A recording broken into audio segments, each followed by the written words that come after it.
Hey, so I actually have a Green Day story. Has to do with Billy Joe, actually, mainly. So when I lived in Albuquerque, it would have been 1992 when this happened. Dookie hadn't come out yet.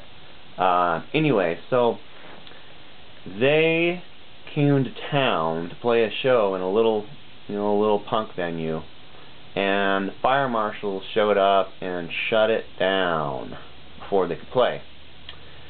So one of my friends approaches me and said, "Hey, by any chance, do you have any of that weed left or whatever?" And I'm like, "Yeah, I do." Well, Billy is looking for some, and the person introduces us, and so myself and Billy and friend Lisa drive back to my house, and she just dropped us off for a second or something, or stayed in her car, because I remember she didn't come in.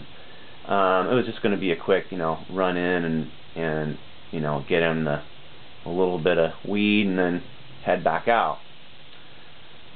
So we're sitting there, and he decides to light up a little bit and take some tokes. And we start talking about punk rock in Berkeley, because Subvert had played down there not that long ago, from when I just met him. And when I said Subvert, he goes, "What? Subvert? No way. That was the first show I ever saw."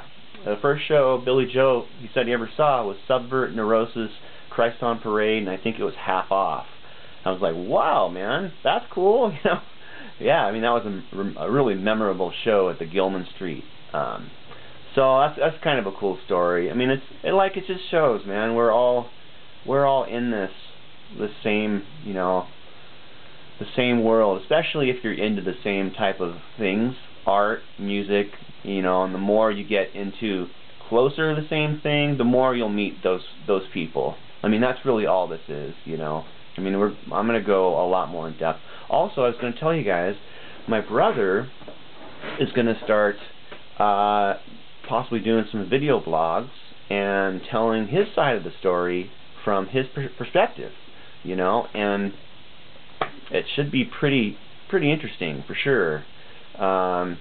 He is very articulate and incredibly smart person, incredibly good person. So that should be interesting. And when we get back to some earlier stories, you guys are gonna get a lot of really interesting history from the beginning of Tacoma and Olympia punk rock, especially Tacoma. I mean, I was in Olympia too, and in Seattle through Noxious Fumes and going to see shows and stuff. But I'm gonna start getting into that tomorrow too. So anyway, thanks again.